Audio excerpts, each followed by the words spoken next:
वाहेगुरु जी का खालसा, वाहेगुरु जी की फतेह। आज हम बात करने वाले हैं बीबी शरण कौर जी के बारे में। आप लोगों को हमने पिछली वीडियो में दिखाया था कि चमकौर साहिब की कच्ची गढ़ी से गुरु गोविंद सिंह जी वहां से चले गए थे। उसके बाद चमकौर साहिब पे वजीर खान, जो कि मुगलों का सिपह सालार, जिसको हम सेनापति भी कह सकते हैं, वो बहुत बौखला गया।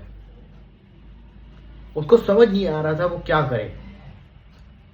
उसने जो सिख शहीद हुए थे जंग में, उन लोगों के लाशों का अंतिम संस्कार नहीं किया, उल्टा उनको वैसे ही छोड़ दिया कि उनको चील कौवे खा जाएंगे।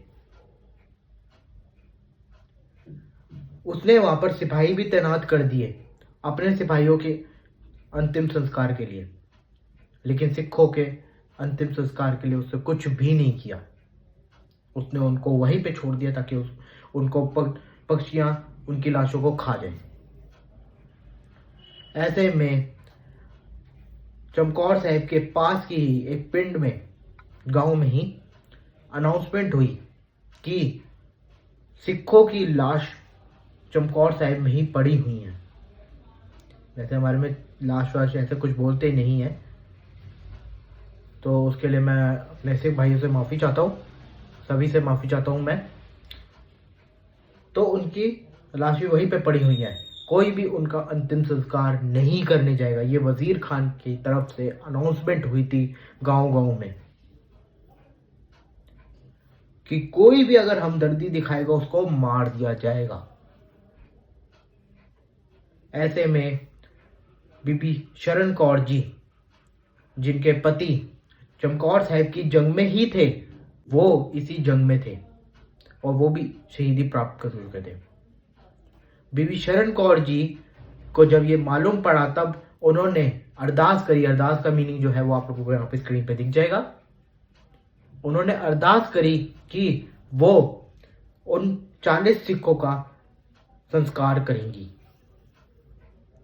रात के अंधेरे में वो आई, उन्होंने लाशों को देखा, सिखों की पहचान करी। सिखों की पहचान उन्होंने उनके कड़ों और दुमालों से, मतलब टर्बन, जिसको हम टर्बन कहते हैं, उससे करी।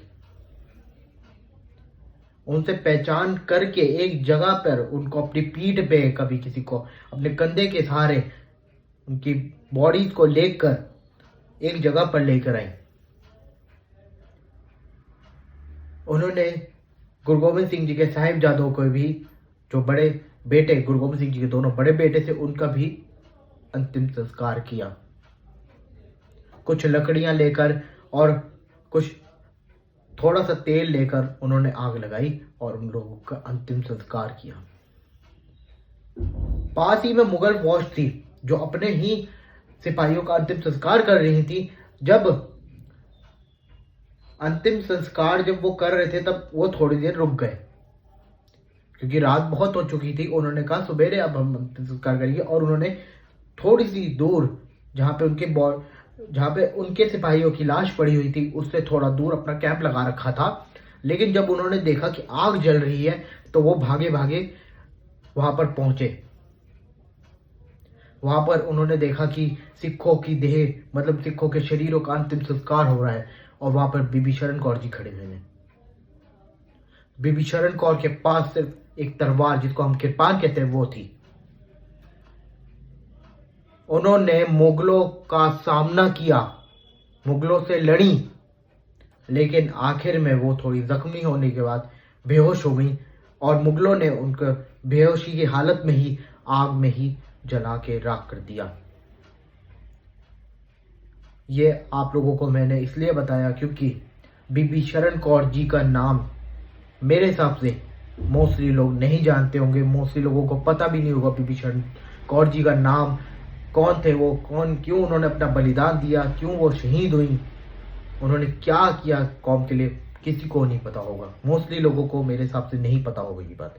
इसलिए मैंने आज उनके ऊपर ये स्पेशली वीडियो बनाई है, ये एक्सप्लेन करने के लिए कि बीबी शरण कौर जी, जिन्होंने अपना बलिदान दिया, जिन्होंने परवाह नहीं की, रात के अंधेरे में जब कोहरा हो गया तब सिखों के शरीरों को लेकर उनका अंतिम संस्कार किया, ये बात आज मोस्टली लोगों को नहीं पता होगी।